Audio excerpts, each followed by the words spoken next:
Hello, this is Tom Beaudoin, and you are listening to Two Guys Talking Rush.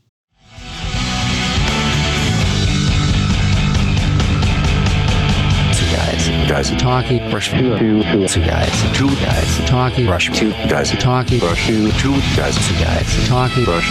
Two guys.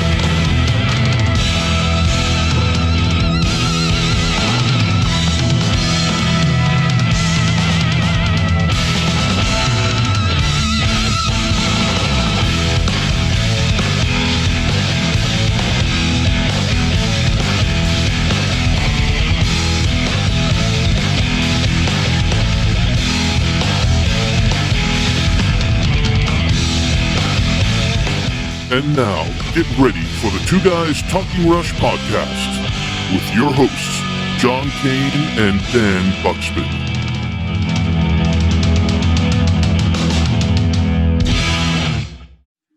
Hey folks, my name is John Kane, and this is the delightful Dan Buxman, and welcome to episode 31 of the Two Guys Talking Rush podcast. This is not Two Guys Talking Peaches and Herb. No. It really isn't. And I don't know how long that would go for, but it's two guys talking the incredibly iconic Rush. So listen in, folks, and discover the best damn Rush podcast in the entire Solar Federation. Yeah. It's Two Guys Talking Rush. Whoa. Dan, how are you? I'm good. I'm going to digress a little bit, if you will allow me, from our usual thing and make a little announcement. Okay.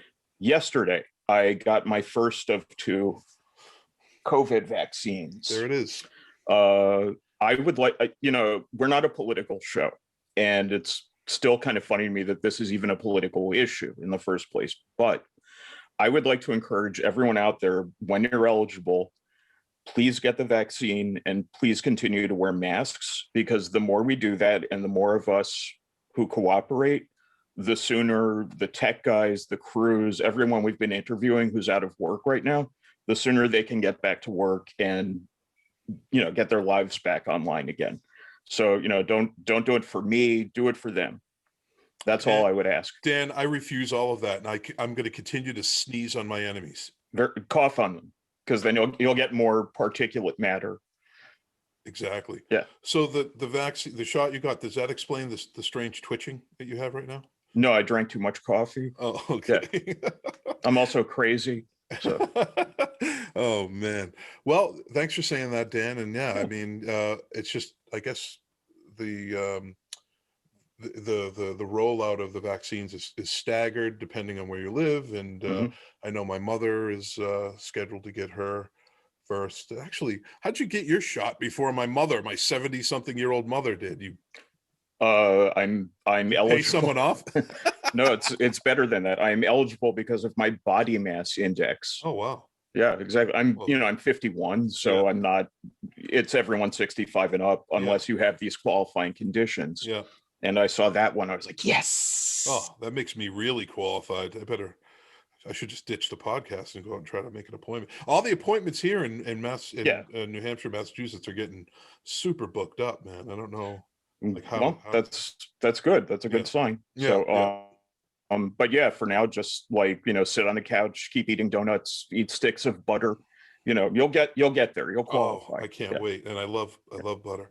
Well, Dan, another episode, and we're at episode 31, and that's major. I was just telling Dan that we have around 15,000 downloads, and it's steadily climbing. I think the more people hear about the podcast, the more people are turned on to the content and what we do, and the word spreads. So that's what we're hoping for. And I mean, when did we begin? Last Bastille Day. On Bastille Day, that's right. So we're nearly half a year or more. It's more than that. It's how many months until Bastille Day? From now, it's 4 months. So it's been 8 months that we've been doing this. Incredible. Yeah. Yeah, but that's longer than a lot of marriages. It's true. Well, anyway, anything else going on in your life aside from the vaccine? I got the 2 reissues of Heaven and Hell and Mob Rules that Rhino put out with all the delicious bonus stuff on it. And I thought there was nothing left to those. When did those come out? They did today. Oh, wow. Yeah. On vinyl or CD? CD. Oh, wow.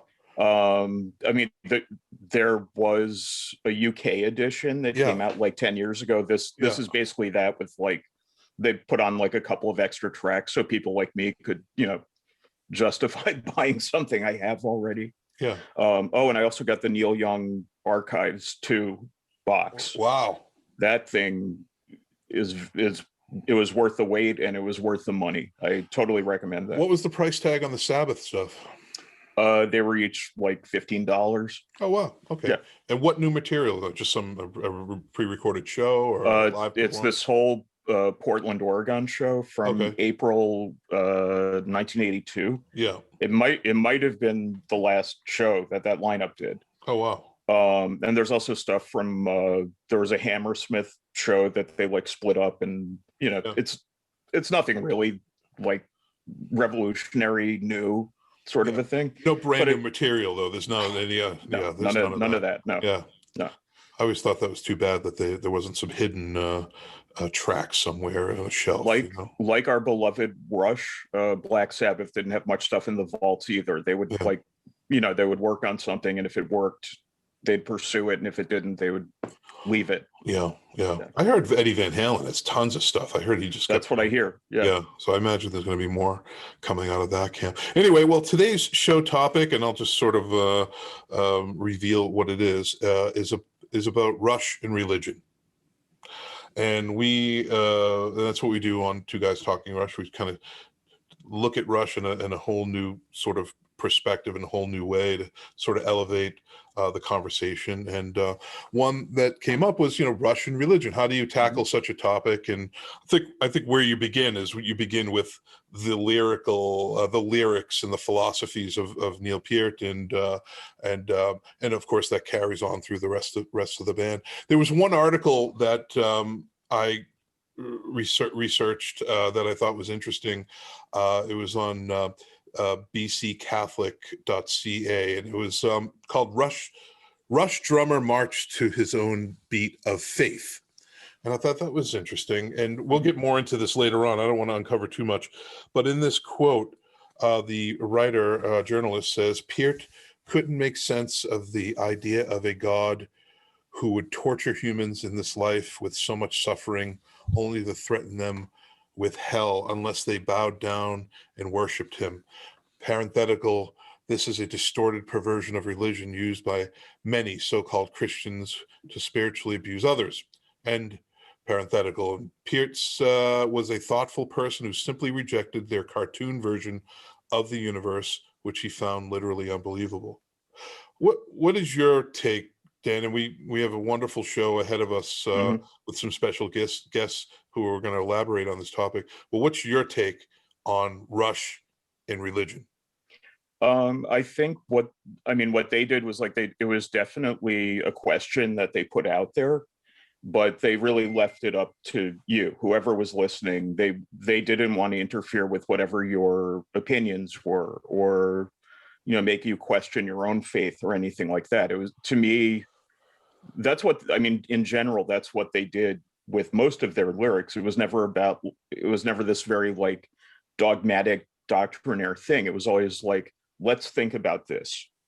Let's consider this. If you'll pardon the pun, it's a kind of professorial way of looking at things. It's almost like they're class, what do you think about this? Yeah. Let's open it up to discussion. Mm-hmm. That's how I always heard it. Yeah.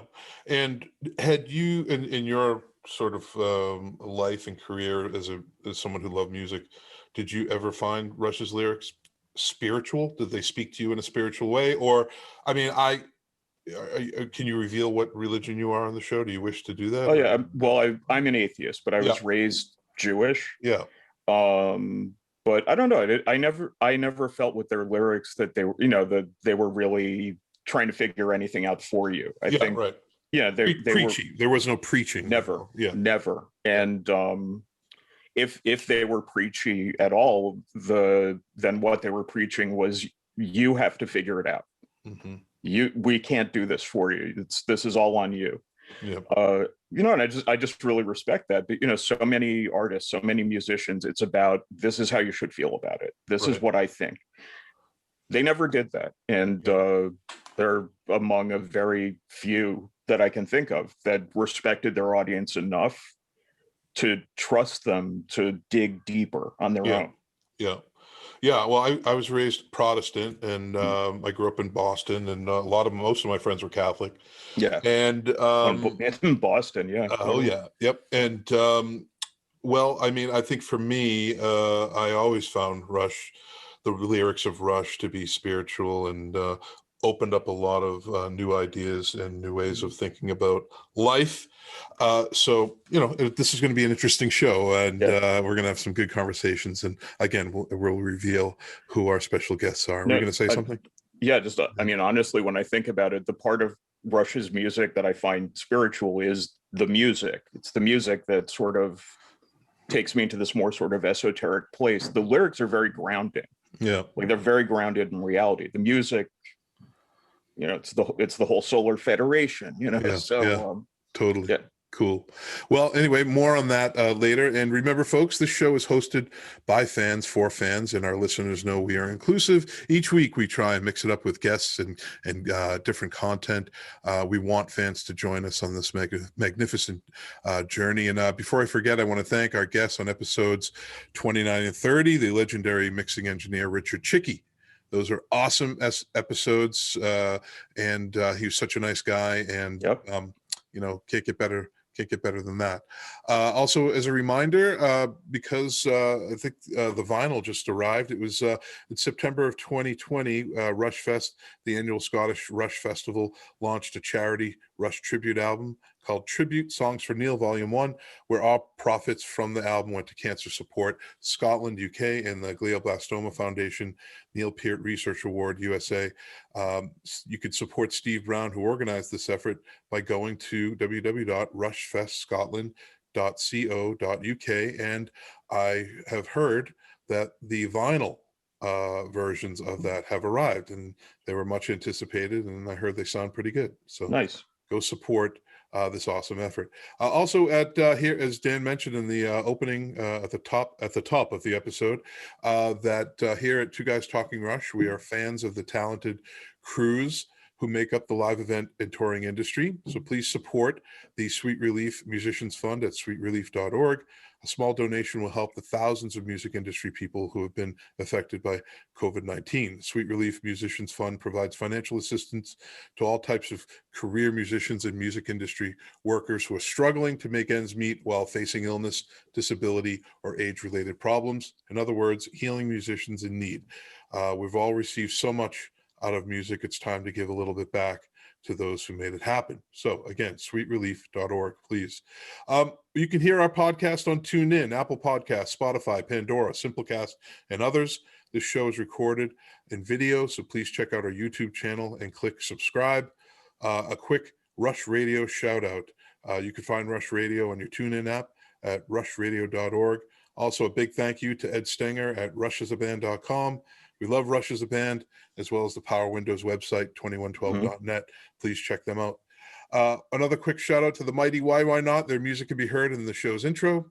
An incredible band.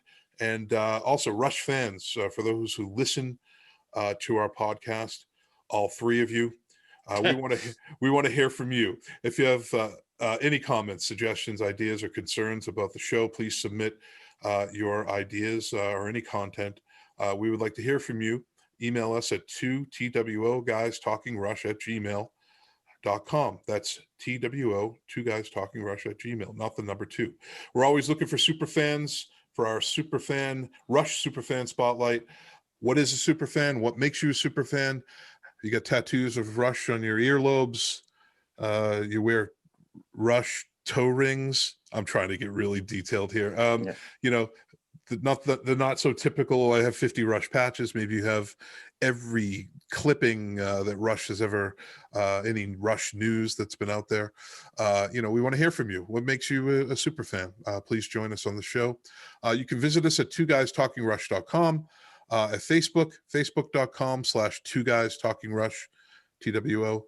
And on Twitter, and this is where it gets fancy. Twitter.com/2guys-talk-rush.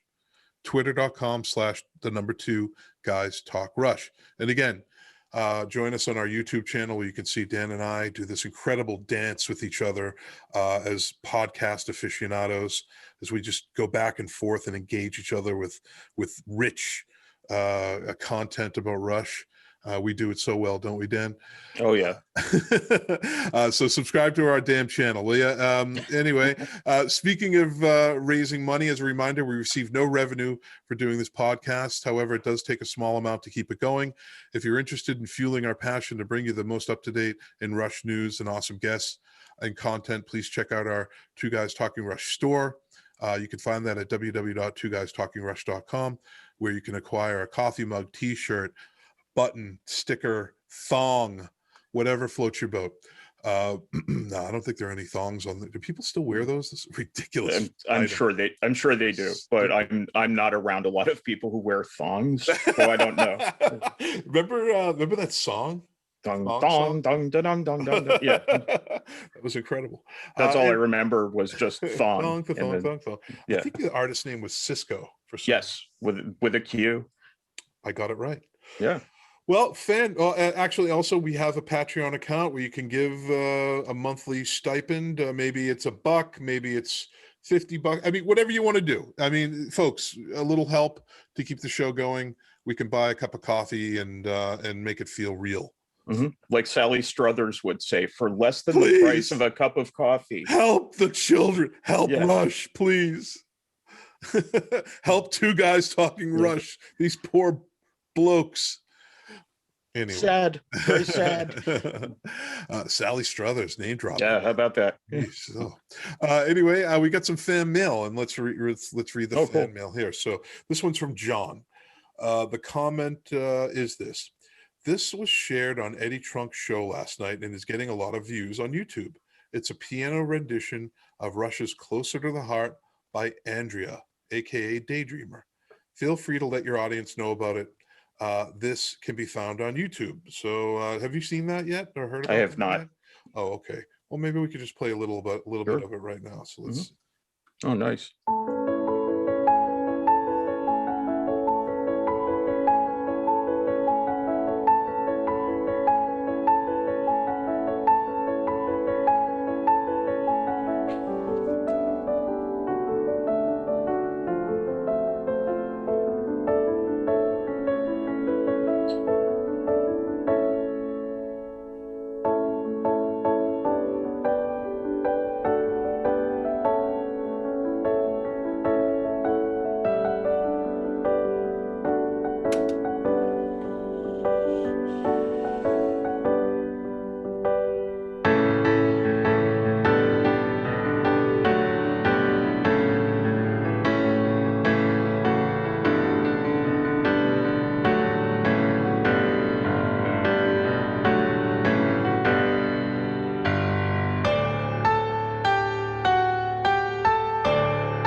That song translates well. Very well. That's one thing I've noticed, actually. I noticed it also on songs for Neil, that their music just transposes perfectly to keyboard. That song, even, Closer to the Heart, was not even from the keyboard era. So I'm assuming everything was written on guitars and bass and that sort of thing, but it translates as if it was meant to be played that way. Also, how can she play that way and not look at what she's doing? I'm always amazed by that. Yeah. I guess if you play enough, you just feel your way around, but I have to look. And when I play guitar, I still have to look at the dots on the neck. So yeah. No, it's it's just a beautiful song to begin with, and hearing it played in that way it gives it a whole new meaning, I suppose. Mm-hmm. Yeah, totally. Another email from a gentleman by the name of Steven. Steven says, "Hey guys, absolutely love, all caps, love the podcast. I'm from Braintree, Massachusetts. Braintree! Oh, hey. Boston. Braintree in the house. And love all the Boston references on the show. Man, I fell in love with Rush in 1987, the fourth grade, and all through the ups and downs of life, the one constant is the music of Rush. It's my home base.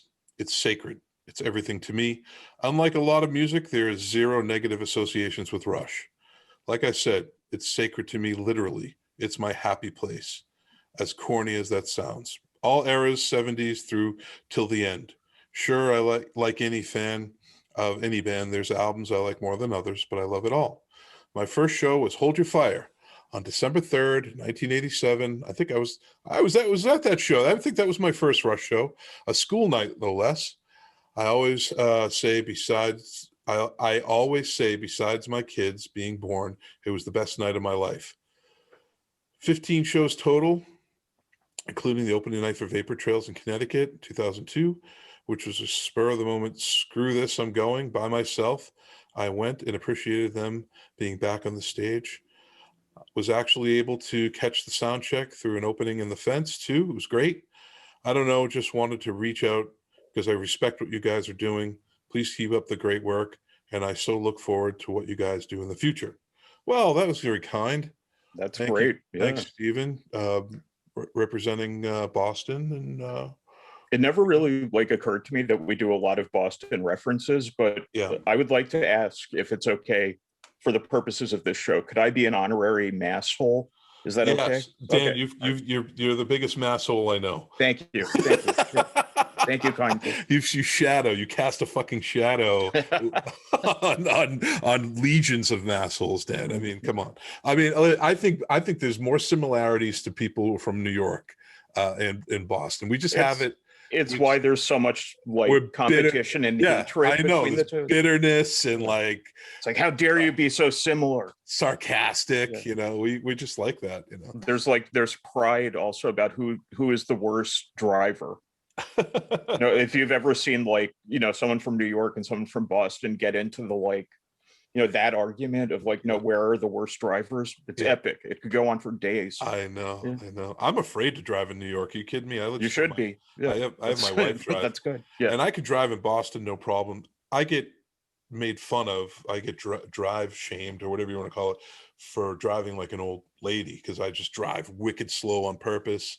I get in that right lane and I don't think about it, Yeah. My wife, on the other hand, she's in the fast lane right up the next person's ass, driving within 15 feet of near danger. I'm like, oh, not me. It's regional pride that does that, though. Yeah. Right. Yeah. Exactly. She's got something to prove. So, and I don't care either way. But I I don't like cars. I mean, I like classic cars. I was driving by this is off topic. I was driving by some Toyota dealership.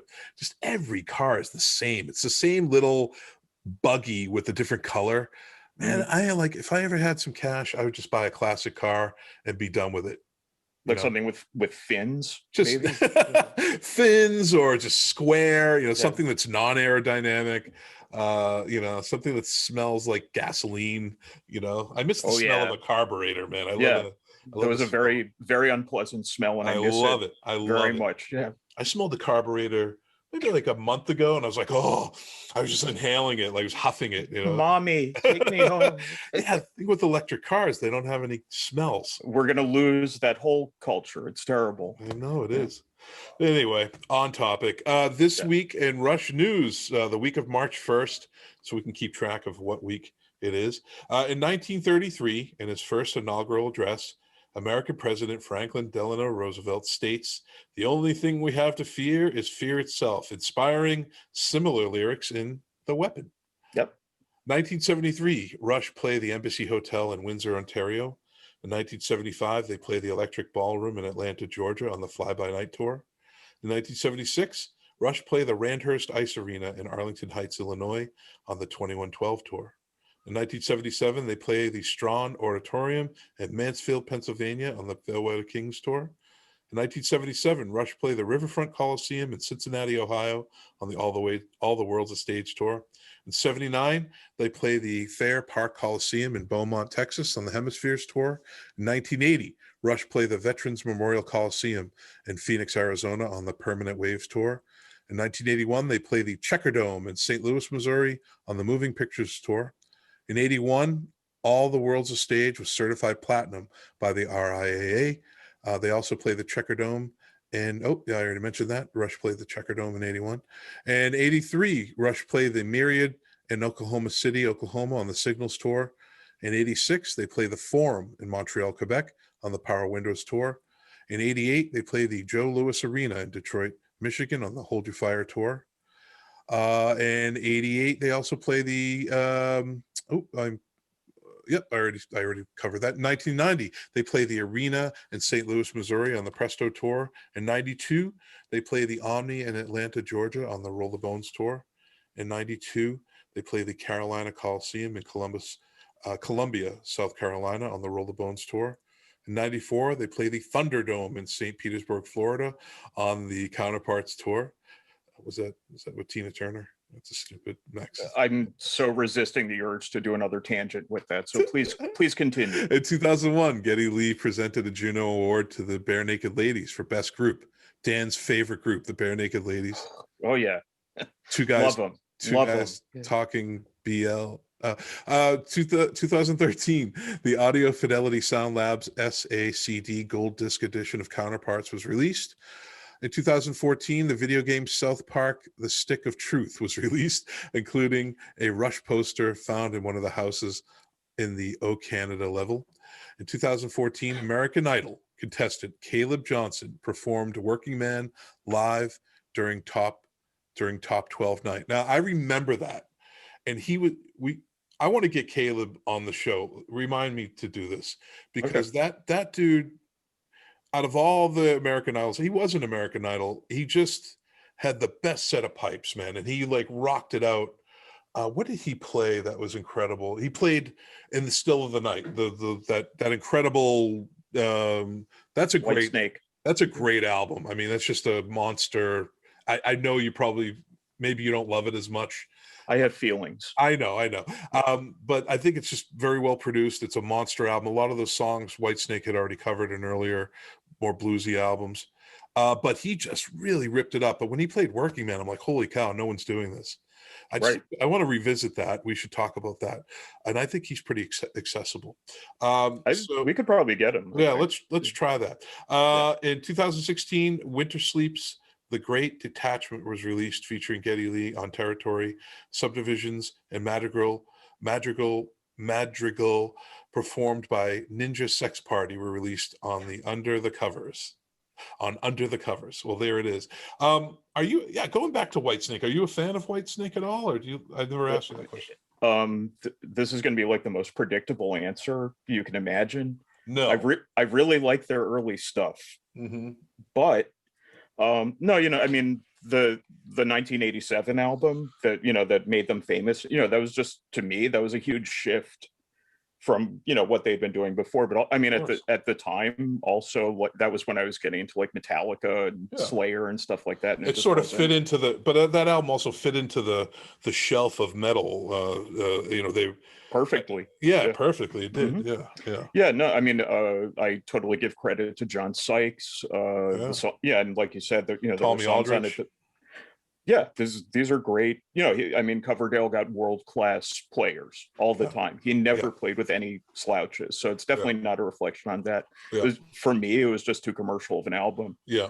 But I mean, it sold like 50 million copies or something. This was the age of commercial albums, though, wasn't it? I mean, it was nothing. Well, what do you think of Coverdale's work with Purple? I love it. Although I consider it kind of a different band. And honestly, I feel like that's almost like a pre-Whitesnake thing. That that he really ran with it after. Well, how many albums were up until the self-titled Whitesnake album? There were like 6. Like 6 or 7. 6 or 7. A couple of live ones. I mean, they really there's a lot. And I went, when Martin Birch passed away a few months ago, I went back and I listened to all of it. And I was like, my God, every single one of these is like, those are great albums. All killer, no filler. I love Whitesnake. I just heard Slide It In. I listened to I recommend anybody to do it. Is I listen to Metal Shop on, again, the TuneIn app, and it's awesome. They just play a lot of deep cuts, everything from our era of metal, super deep cuts of Maiden and Paul Di'Anno stuff, and of course the Whitesnake stuff. But Slide It In came up. I'm like, wow, what a great song. I just love Slide It In. It was their hit, right? But I mean, I think like that's really what broke them big in the United States. But and then the next thing came sorry, Slow and Easy, not Slide It. It's Slow and Easy. Take me down, slow and easy. Rock me till I'm burnt to Look, honestly, if you got a couple of drinks in me and then put that album on, I'd probably be fine with it. It's good. So, it's good. I mean, because it sort of reminds me of just early Def Leppard or something. Just that sort of just straight up rock and roll, sort of sleazy, really heavy guitar, nothing distorted. That's funny, though, that you mentioned Def Leppard, because that was Hysteria came out the same year. Right. And, I have the same opinions about Def Leppard. I don't like that album. I'm Mr. Early stuff. Those first 2 albums before Pyromania, those are good. High and Dry, are really, really good. High and Dry and On Through the Night. Great. Like right there, those are classics. It's a shame that they got pulled into the whole glam metal scene. Joe Elliott specifically is like a really big fan of glam, like not just glam metal, but early glam rock. Mark Bolan and all that stuff. And so I mean, that's always been there, and that's always been part of what they do. It doesn't bother me that much. I don't mind it. Glam and hair metal and all that sort of thing. I think really the label did a huge disservice to good bands that did not deserve to get lumped in with it. Sure. Def Leppard kept going after their drummer lost his arm. You have to hand it to those guys for sticking by their friend with that. And to just dismiss them as like, oh, they're just some hair metal bullshit. No, I mean, and also those albums were massive. Those are huge hits for them. I didn't like it, but it doesn't matter. They were still anthemic, big songs. It was still a big album. Again, no matter how much you and I complain, it sold like doesn't matter. 30 million copies. It's irrelevant. Totally. And of course, Pyromania was. Well, of course, Pyromania was just it's still a great album. I think that's a fabulous album. Photograph. Still, such a great song. Day, love it. Yeah. It's Rock so of good. Ages. Rock of Ages is great. Yeah. Oh yeah. I need to revisit that album again. Probably right after we get done taping. I'm a huge Rat fan. I loved Motley Crue in the very beginning, but I think Rat were a much better band. Well, Warren DeMartini is like a really, really good guitar player, and just doesn't get nearly the credit he deserves. Yeah. To me, he really set them apart. But I mean, again, they got they landed in that same hair metal bucket, and that didn't do them any favors. They were smart though to break up before hair metal got unfashionable. Yeah, because they didn't get sort of like pulled down with it. Right. So they can still kind of claim a little bit of independence from all that. Sure. Yeah, totally. Well, interesting conversations, and moving on to Rush, who in 1987 were putting out albums like Hold Your Fire, and completely the opposite of what was happening. And could we say that Hold Your Fire is sort of the Hysteria of the Rush catalog? Or no, we're going to get some extremely angry emails on that. I just remember my tape wall, and it was like, Def Leppard, AC/DC, and then Hold Your Fire. It's kind of funny. Anyway, this month in Rush history, UltimateGuitar.com posted their list of 25 best albums of the 1970s. Rush's 2112 came in at number 4. The story behind Rush's 2112 feels like it was written for a movie. The band was told that they either need to put up a catchy cookie cutter commercial rock album or change the label.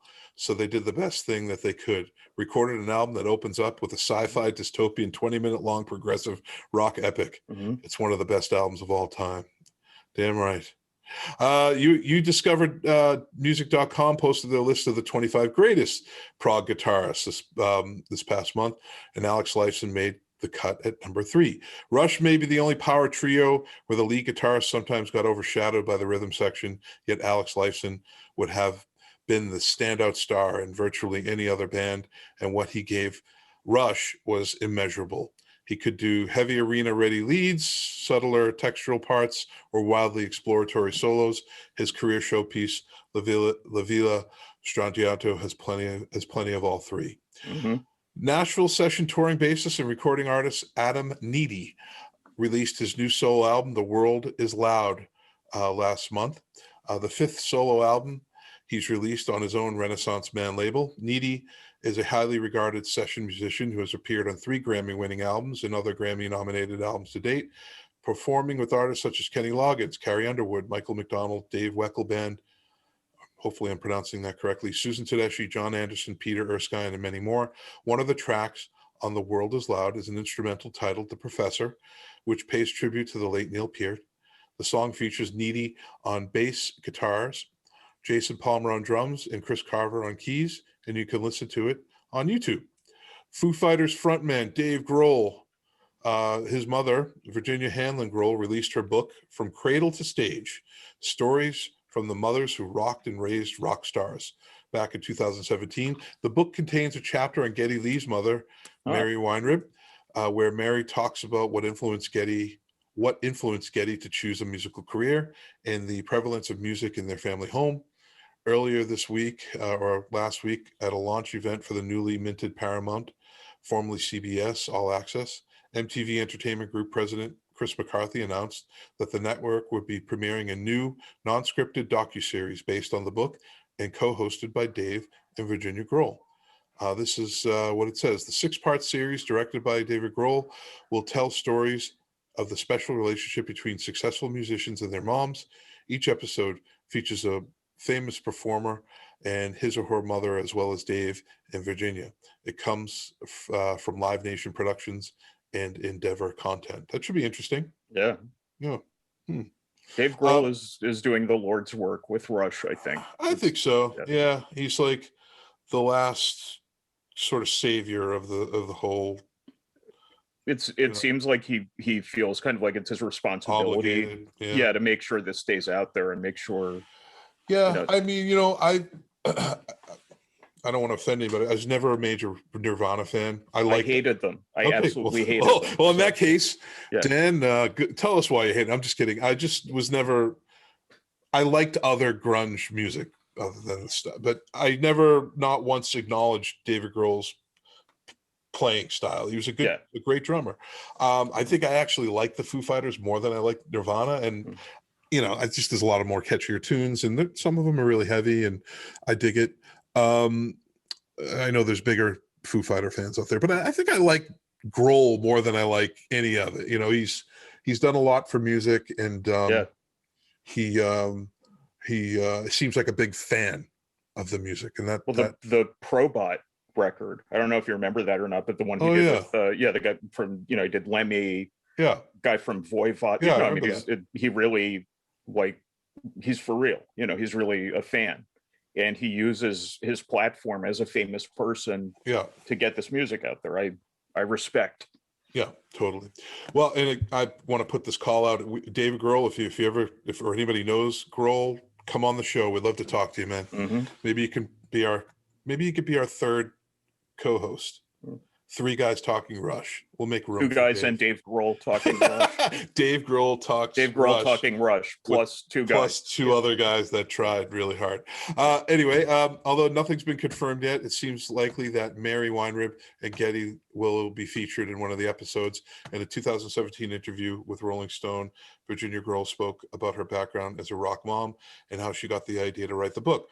Grohl, as she says, was always surprised how rarely she ran into other moms out on the road, so she decided to track some down and ended up interviewing 18 mothers of famous musicians for her book. They all said, "Oh, there's nothing interesting about me except for my son or daughter." And then it turned out that wasn't true at all. In Texas, Virginia met Miranda Lambert's mom, Bev, who used to be a private investigator, including on the Paula Jones case against Bill Clinton. Oh, wow. In Toronto, she talked to Geddy Lee's mom, Mary Weinrib, a Holocaust survivor who raised a family alone after her husband passed away. Quote, Mike D's mom, Hester Diamond, is a very high-powered woman in the art world, Virginia says. When Mike wanted to be a beastie kind of boy, she was totally accepting. So I should check out that book. It sounds interesting. If you haven't read Cradle from the Stage yet, you can order it, I believe, on Amazon. A new book titled That Night at Massey Hall is currently in the works, and the book's publisher has launched a website and social media campaign to track down fans and artists who are willing to share their stories, memories, and photographs of the iconic Toronto venue from the website. As it says, we are calling out to all fans, artists, and friends for their memories of seeing concerts, performances, and special or unique moments that took place at the great institution, Massey Hall. Personal stories, experiences, anecdotes, and original photos and memorabilia will tell the incredible story of the old lady of Shooter Street. That Night at Massey Hall is a limited edition new book project that will celebrate and chronicle the history of the venue through the eyes and memories of you, the fans. Rush recorded their All the World's a Stage album at Massey Hall. And to share your Massey Hall story and learn more about the book, you can visit the website at thatnightatmasseyhall.ca, and you can follow them on Facebook or Twitter. Well, this comes to the topic of our show, Dan. Yes. It's a very special topic about Rush and religion, as we mentioned at the top of the show. Back in October, we received an email, and I'll read it, from a gentleman by the name of Tom Beaudoin. Beaudoin earned his Master of Theological Studies from Harvard University School of Divinity in 1996 and has a Ph.D. in religion and education at Boston College.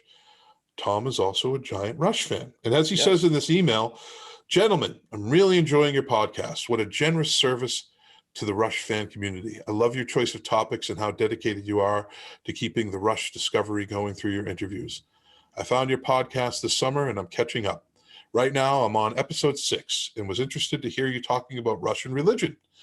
I'm a 51-year-old dude who's been a fan since 81. I'm also a professor of religion and I teach at Fordham University in New York City. From 2009 to 13, I ran a blog with several theologians called Rock and Theology. Unfortunately, no longer available online. There, I wrote a lot about Russian religion. I could send you some of my writing about that if you're interested. It might stimulate your further thinking. Also, I got a question through to Getty and Alex many years ago about religion and spirituality when I was teaching at Boston College. That's something you can find on YouTube. Just type in Tom Beaudoin's name. Thank you guys for your dedication to this rich podcast. Between your podcast and the Something for Nothing podcast, it's a feast of 2 new terrific weekly Rush podcasts for us fans. Funny thing is, both podcasts are run by middle-aged dudes to whom Rush is kind of a sacred treasure. Yeah. I'm also that guy, and that's definitely true for me too. Well, we also have another special guest that will be joining us on this very interesting topic of Rush and religion, and that guest is Donna Halper. So we welcome Tom Beaudoin and special guest Donna Halper to another fabulous episode of 2 Guys Talking Rush. Well, today we have a special episode of 2 Guys Talking Rush. We have the fabulous Miss Donna Halper here. I mean, I could introduce you 10 times over, but I think almost every Rush fan on the planet knows who you are. And but aside from that, Donna, why don't you give yourself a proper introduction, and then we'll move on from that. Actually, it's kind of funny that you say that, John, because we get new Rush fans all the time. Okay. There are people who are apprenticing their kids into being Rush fans. And I actually do get people who reach out to me on social media like, do you know the band? Did you ever meet them? And I don't want to get upset because I have to first consider, like, how old is this person? Right. You know, if the person is like 11 or 12 years old and they're just hearing Rush because mom or dad played it for them, they don't know the history. I mean, I get people that are like, you know, they hear the Beatles for the first time and they're like, wow, are they still together? Can I see them? It's like, oh, no. But okay. So once upon a pond in a kingdom far away in Cleveland in 1974, I am credited for being the first person in the United States to champion the careers of this particular rock and roll band that you may have heard of. And I helped them to get a US recording contract. I helped them to get airplay all over the country. I became friends with the band. They dedicated 2 albums to me. I'm in a documentary about them. And if you Google Donna Halper and Hollywood Walk of Fame, you can see me out on the Hollywood Walk of Fame in 2010, giving them their star.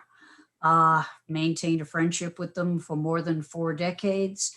And it's the honor of my life to have had some part in Rush's success, however small. And I consider it just a real privilege to still be talking about the band even years after the events occurred. I mean, like I said, to this day, we get new people finding their way. See what I did there? New people finding their way to Rush.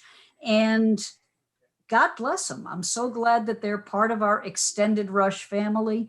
And thank you for having me on your podcast. Well, I was going to say thank you for being here. You've been a returning guest, and you're part of our family, and we want you here as much as you possibly can stand us. So we thank you for being here. And also, Donna, let's not forget, you are a communications scholar. You've written several books. You teach at your faculty at Lesley University. You also sat in on you were on my dissertation committee for my dissertation, which led to my book. And we've been longtime friends. So it's really a pleasure and a privilege and an honor to have you on the show repeatedly. We love having you on Two Guys Talking Rush. And my enemies are just like going asleep in a corner. They're like, oh God, her again? Not at all. But yeah, the one thing I do want to say with respect to that is it's never too late, folks. If you're watching this program, if you're watching this webcast or listening to it as a podcast or however you do it, you have 2 people on this show who reinvented themselves. I went back to school when I was 55. I got my Ph.D. when I was 64. Everyone said, you're too old. I'm like, really? According to whom? So if you're thinking, gee, you know, I've always wanted to study X, my response is, what's stopping you? I mean, the only good thing about the pandemic, and let me tell you, there ain't much to recommend it, but the only good thing about the pandemic is it really opened up a lot of schools. A lot of schools are really eager to see new students, you know, put fannies in the seats. And a lot of places that used to be like, oh yeah, you need 17 qualifications and this test and that test. Now they're kind of like, oh, you want to take a course? Come on down.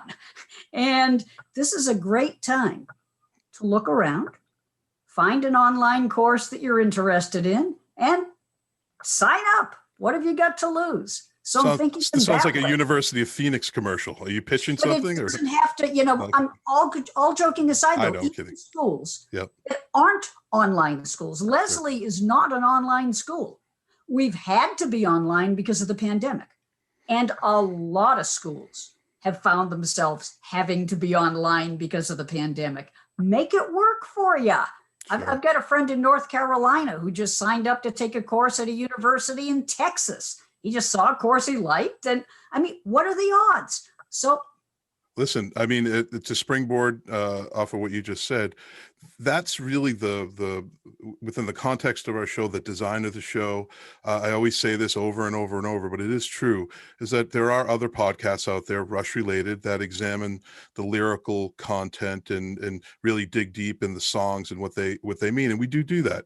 But we look at Rush in a broader way, how Rush have impacted society, culture, politics, and religion. And that's why we are here today. The topic of this show is Rush and religion. And it just so happens by I don't know, maybe it's one of those things that just happened in the cosmos, however you want to look at it. it was an act of God. I didn't want to say it. But Tom Beaudoin, I hope I'm pronouncing your name correctly.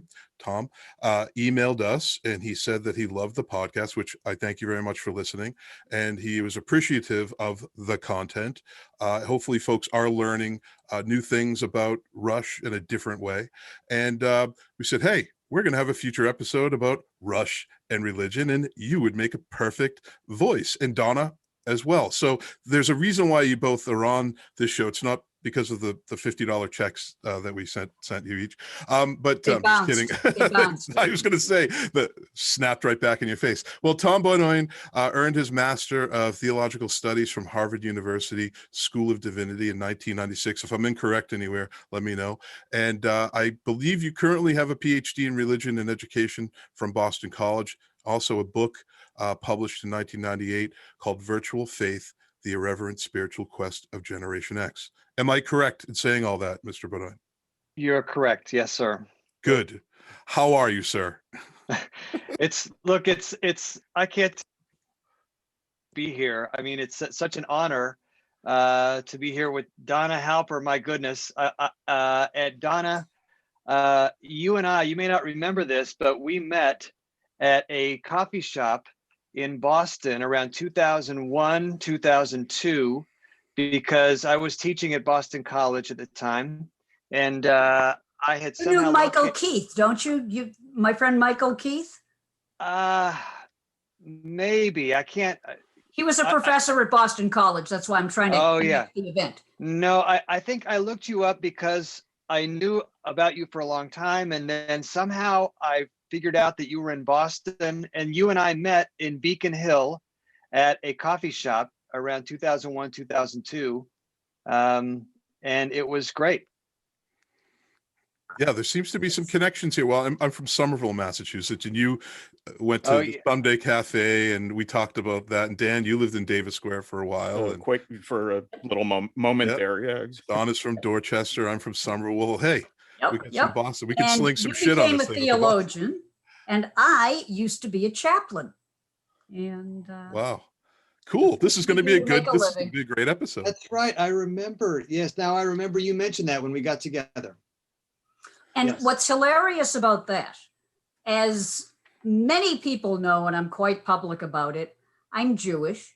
And I was, of course, named the Jewish chaplain at Emerson, where I was teaching at the time. And they had a Protestant chaplain and a Muslim chaplain. And the Jewish chaplain, we had a regular rabbi who was the chaplain, but he was out because of illness and he needed to take a semester off. So I kind of filled in for a semester because I had, taught at various places for many years and taught comparative religion. And I had a background in Judaism and et cetera, and et cetera. So I have a nice office and this and that. Every person who came to see me was Catholic. Every single, didn't get one Jewish person who ever came to me the whole semester I was there. Lucky for me, my dearest friend was a nun. And there's no punchline here. It's not like, a rabbi and a nun walked into it. Right. Yeah. It was like, I really did for 40 years. A very, very dear friend of mine was a nun. She was a sister of St. Joseph. And I would go to mass with her just out of supporting her as my friend. and she would come to synagogue with me just out of supporting me as a friend. I mean, come on, same God. And we had our theological differences, but our friendship was grounded in mutual respect. And that's something that both of us always tried to model. So the fact that most of the students that came to see me were Catholic, it was like, fine with me. And I'm really glad that we're going to talk about Rush and religion, because honest to God, there's a lot of stuff online that is utter nonsense, okay? And I think we really need to address it. But before we do, I want to take 30 seconds, if I may, to say goodbye to someone, to say a little tribute. I know this show is being taped. As many of you are aware, we record ahead of time. There was a very famous photo that many of you have seen online. It's right on my Facebook page, with Alex and Getty and Neil, very, very young. They were only 20 or 21 when that picture was taken. And at the end, with his arms crossed, is a guy that most people didn't know. His name was Don George. And Don was the record promoter for Mercury Records, the label that signed Rush in the United States in 1974. And Don just passed. As we are recording this, we're recording in early February, and he just passed from COVID. He was 80. And it just made me think. It made me think about Neil, of course, not because there's any equivalence, but I'm just saying it's like this was a time, this was a space, this was a part of my life. And some of the people who were part of it are no longer with us. And I kept thinking about those lyrics from the song After Image. And I think you know what I'm referring to. In fact, the guys quoted it on, oh my God, which album did they quote it on? I should know this. Different Stages, I think. The song itself originally came out in like 84, and then it reappeared in 1998 in liner notes. The part about suddenly you were gone from all the lives you left your mark upon. So I'm thinking in that way. Don George was always courteous to me. He never had a lot of hits, and I'm not saying that sarcastically. Mercury Records back then didn't have a lot of hits, but they had a wonderful record promoter named Cliff Bernstein who did their national promotion. You saw him in Beyond the Lighted Stage. And Cliff was wonderful. We were friends for years. And Don George was the local record promoter who basically made the best of a bad situation. He didn't have a lot of hits, but he always was courteous. He never tried to hype stuff. I mean, record promoters, by their very nature, all their records are hits. I mean, you got to play every single one of these because they're all hit. Don never did that. Don was really good about supporting Rush. He supported Bachman Turner Overdrive, which was the other big name on the label. But he also tried to promote the people you'd never heard of. And I miss those days. I miss the days when record promotion was a thing, when humans would go into the offices of other humans and play records for you. And there was just sort of a camaraderie. And I was different from most of the folks they had ever dealt with because I don't smoke or drink or do drugs. So the record promoters would come in wanting to give me stuff and there was nothing they could give me. So I got them to donate to my favorite charities and they all did that. And my invitation to any Rush fans who are consuming this podcast or webcast, if you want to honor the memory of Don George, I invite you to go over to my favorite charity, which is called Donors Choose, DONORS Choose, Donors Choose, one word, donorschoose.org. Nobody paid me for this. And Donors Choose is a website that crowdfunds school supplies for poor kids. And you can give as little as $1 or as much as whatever you can afford. You pick a city, you pick a project, you make your donation. They're a 5-star charity, and the money gets all pooled together, and within a couple of days, bada bing, bada boom, kids get school supplies. And I just think that's a really good thing to do. And so, Don George, God bless you, man. You were a good guy. I'm glad I kept in touch with you over the years. May you rest in peace. And as far as Neil, I mean, is there anyone who exemplifies the part about the lives you left your mark upon? It just... Most definitely. Thank you, Donna. Well said. And this podcast is sort of a vehicle for honoring those who have left the rock and roll world, and especially the Rush family. And we honor those people through this podcast. But going back to Tom, I want to learn a little bit about where you grew up and how you kind of came to be. But I want to just address one thing for those who might not understand what you do. What does it mean to be a theologian? What does that mean? Can you tell us what that means? Well, I'm still trying to figure that out myself. Okay. After doing this for 25 years. But basically it means that I think about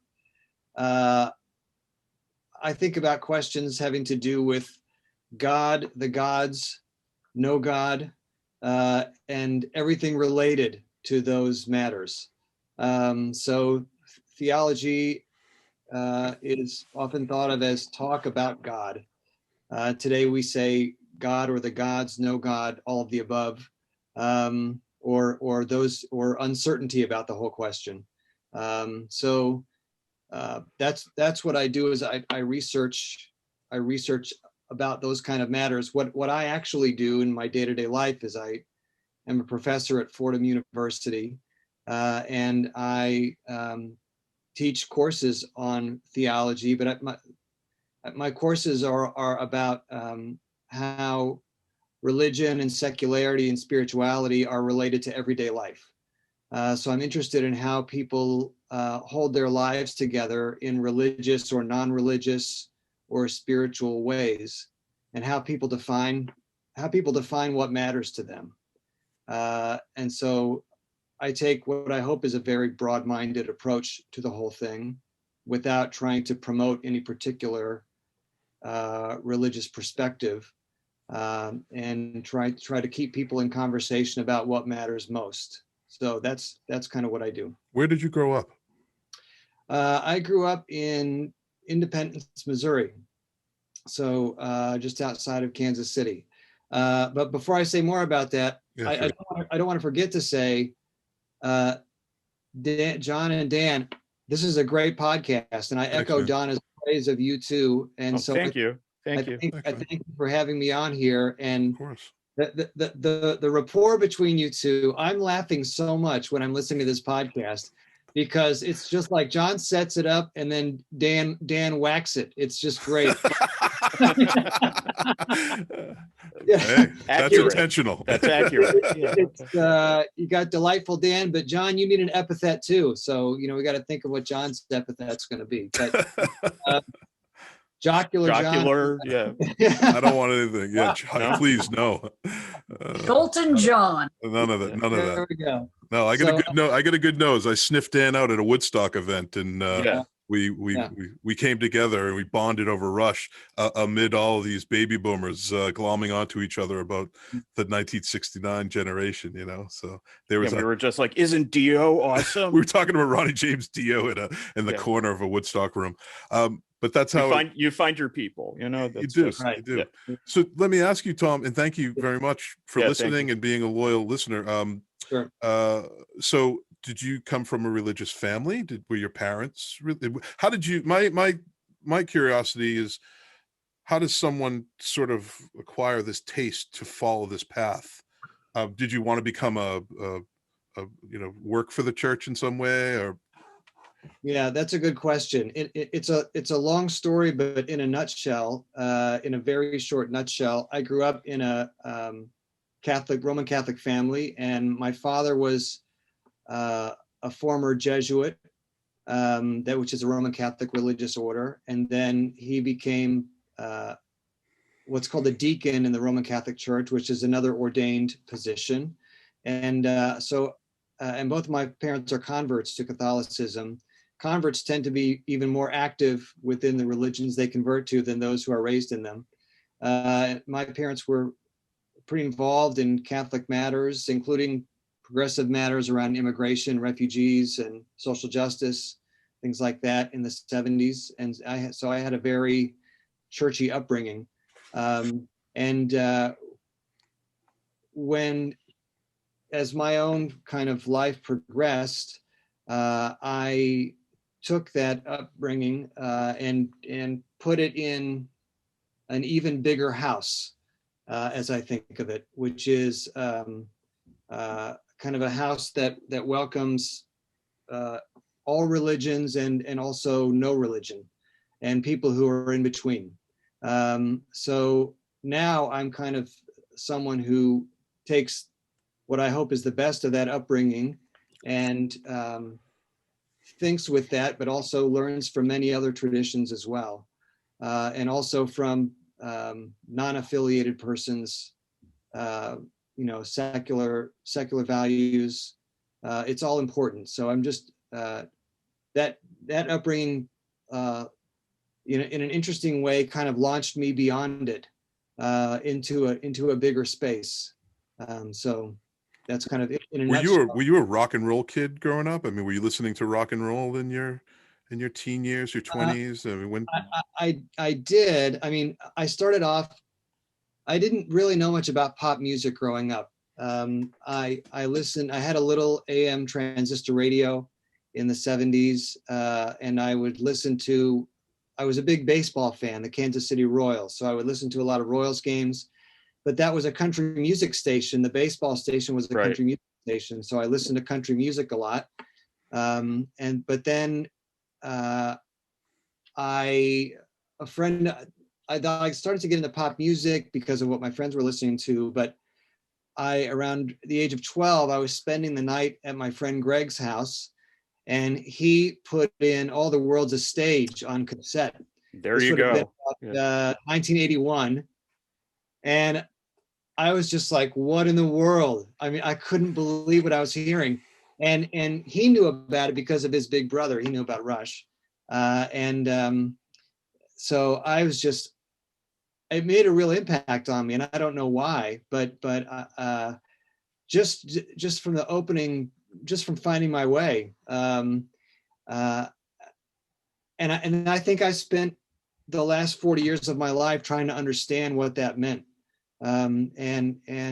So in a way, growing up in a religious household, not a rigid religious household, but growing up in a religious household, and then developing a taste for religion research, spirituality research, secularity research, kind of worked really well with my Rush fandom and my music fandom, because it let me ask questions back and forth about these two worlds, worlds of meaning, and then worlds of music, worlds where people try to answer the big questions about life in religion, spirituality, secularity, what matters most, how do I live?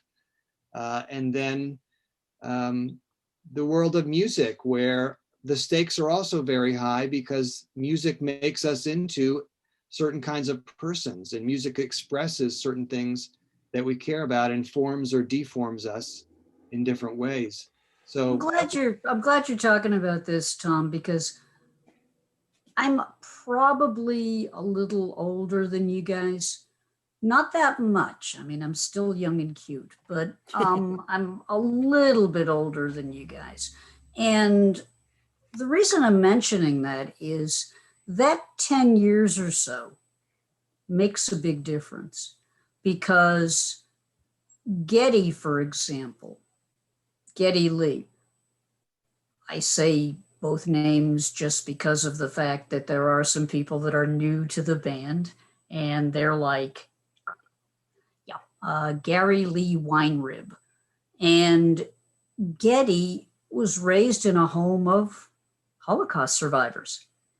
And it wasn't that long ago when I was beaten up and called a Christ killer by Catholic kids. It wasn't that long ago when various religions actively taught anti-Semitism. I mean, actively. I'm not talking about some clown on YouTube. Right. I'm talking, you could hear it in Sunday sermons, okay? It wasn't that long ago when my friend the nun told me this. She said, like, when I was growing up, she said, I always wondered what Jews believed since Jesus was Jewish, but I wasn't allowed to go to a synagogue and find out. Right. Or Vatican II, it was discouraged for really religious Catholics to go to houses of worship for other religions. I think it's wonderful that we're living in a world where people like Rush can grapple with faith, where songwriters can grapple with what does life mean? Why are we here? You know, is it all just chance? Okay, roll the bones. You know, is that what it is? Or is there some purpose to it? Is there some meaning? We don't have to impose it on people, but we all, those of us that are in my generation, we all still have memories of a time when people did try to impose it on other people, when people did teach hatred and contempt and intolerance. And when people say to me, nothing ever changes, yeah, it does. It absolutely does. Because we wouldn't have been here having this conversation as recently as a generation ago. Right. And yet, here we are, debating Rush lyrics. And the guys could tell you that themselves. For all of their skepticism about organized religion, they believed in ethics. They were what we might call humanists. And they were not anti-religion, as we will discuss. What they were was anti-magic answers, like, you know, take this pill and you'll lose 50 pounds. It's complete nonsense, okay? Like, you know, drink this elixir and you'll live forever. Nah. Well, they were very anti-dogma generally. Yeah, like absolutely. You would never Absolutely. hear Yep. a Rush song that's about like dogmatically adhering to anything.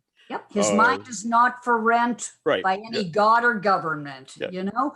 And that doesn't mean he hates God or hates government.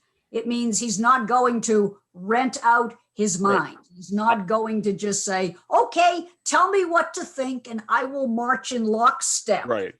If Donna, you want to go ahead, sorry. A good Catholic, a good Jew, a good atheist, you have to make decisions about the kind of ethics you're going to have in your life. And if you're just renting that out and letting somebody else, whether it's a religious leader, whether it's a political leader, if you're just taking your own free will and handing it over to somebody else, it's not going to end well. To put this, very well said, and to put this into a greater chronological context, outside of Rush, you know, if we look at the timeline before Rush, there are many other bands that were as divisive lyrically against Christianity, again, you know, blatant lyrics. You know, we talk about Black Sabbath all the time. They sort of get beaten down as being that band. But even the Beatles, they were getting their albums burned, you know, in '66, right? John Lennon, in that famous statement, of course, the Beatles are bigger than Jesus Christ. And you know, so I don't think it's any old news that rock and roll has been on the forefront of these conversations as it relates to religion. With Rush, stop you for a second, John. And it's a terrible habit, and I shouldn't do it. And I apologize. Go ahead. I interrupt people. It's awful. Go ahead. But I wanted to just, before I forget it, because then you go on a conversation, and like 25 minutes later, you're like, oh, I should have said. The comment by John Lennon has been wildly taken out of context. Of course. The people that burned his albums are doing the same thing that people do today on Twitter and YouTube, where they just get this mob, and both sides do it. This is not like, oh no, my side would never do such a thing. Yeah, you would. Okay, you really would. All he was saying was he was talking about the cult of celebrity. He was talking about 99% of the people that talk about what good Christians or Jews or Buddhists or whatever they are, they don't necessarily live that way, but they really do worship celebrities, and they worship money, and they worship power. And that's all he was referring to if you look at the whole thing in context. Right. Just like the time when Barack Obama said that America wasn't just a Christian nation. And people went, he said he hates Christians. No, he didn't. He said that we don't have one established religion. The Constitution says that. We're not a Christian nation, a Jewish nation, a Buddhist nation, a Hindu nation. We're just an American nation where you can believe what you want or believe nothing. Be happy. So unfortunately, we have people that are very absolutist, and they're trying to dominate the conversation. And I think a lot of the music of the 60s that was being critical of religion was more likely to be critical of that dogmatism, not just religion itself. But I could be wrong. But rock and roll and religion have been in the headlines for a very long time prior to Rush, and that was really my point. I understand that was taken way out of context as with John Lennon's comment, so blatantly out of context. But let me ask you, Tom, what is your opinion about Neil Peart's lyrics as it relates to religion? I see that you've played in bands for a number of years. You're a musician. You've often said on record that Rush has transformed you. You said it just now when you first heard Rush. It was a life-changing moment. Now, where Neil Peart and the band themselves, like Donna said, have considered themselves humanists, self-reliant, dictating our own path, we can rely on ourselves to make our own future, not any greater God. How does a band that sort of emotes that message change you as a religious person? It's almost like an anomaly to me. I'm wondering how, is that a conflict for you?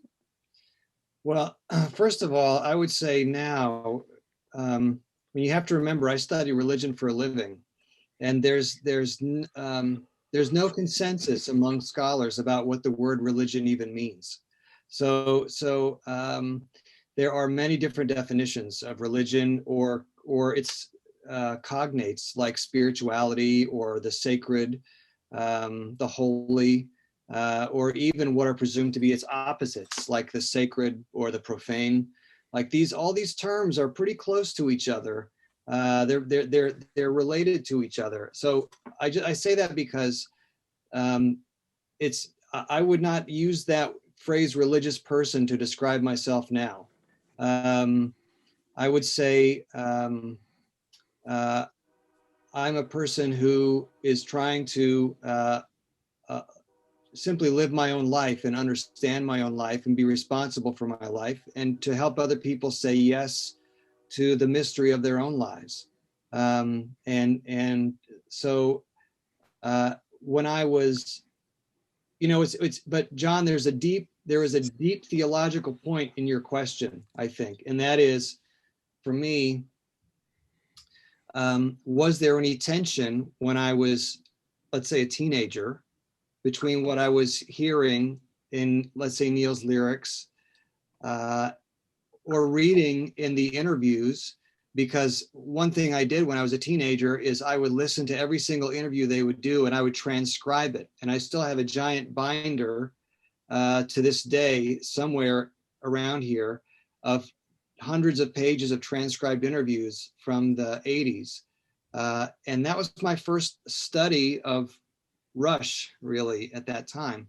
You would just sit there obsessively writing down by hand every single word. Wow. I would record the interview off Rockline or whatever they were doing, and then I would just transcribe it. The things we do when we're young and have time, But I think the really insightful point you're making, John, is to point out this potential tension between, let's say, a worldview that I grew up with, which was kind of a Christian and a Christian-centric, I would say, and even a Catholic-centric worldview, and on one hand, and then what Neil is saying in, let's say, free will. or later what he's saying in Totem or Faithless or The Big Wheel or something like that. I mean, I think his treatment of religious themes changes over time a little bit as he changed and grew, but still there's a skepticism. There's a skepticism. Sometimes there's an antipathy to religion. Sometimes there's a playfulness about it. I think Totem in a way is very playful about it. And sometimes there's a reuse of it.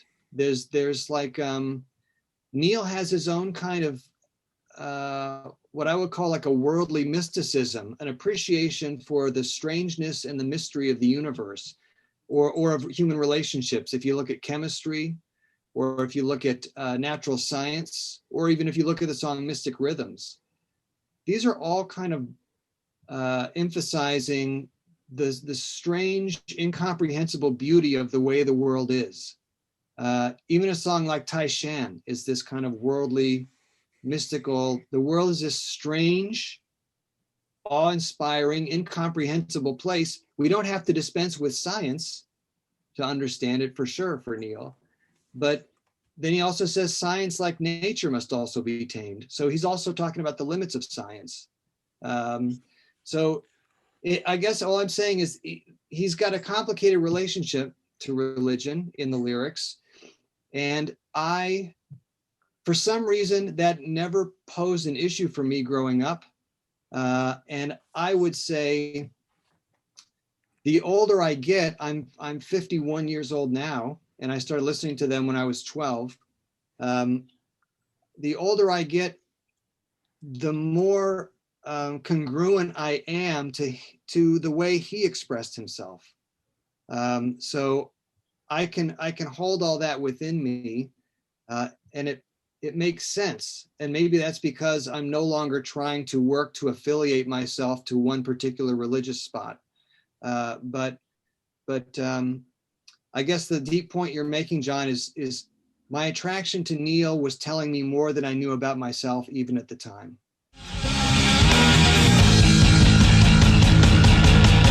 Two guys talking, rush two guys. Two guys talking, rush two guys talking, rush two guys. Two guys talking, rush two guys.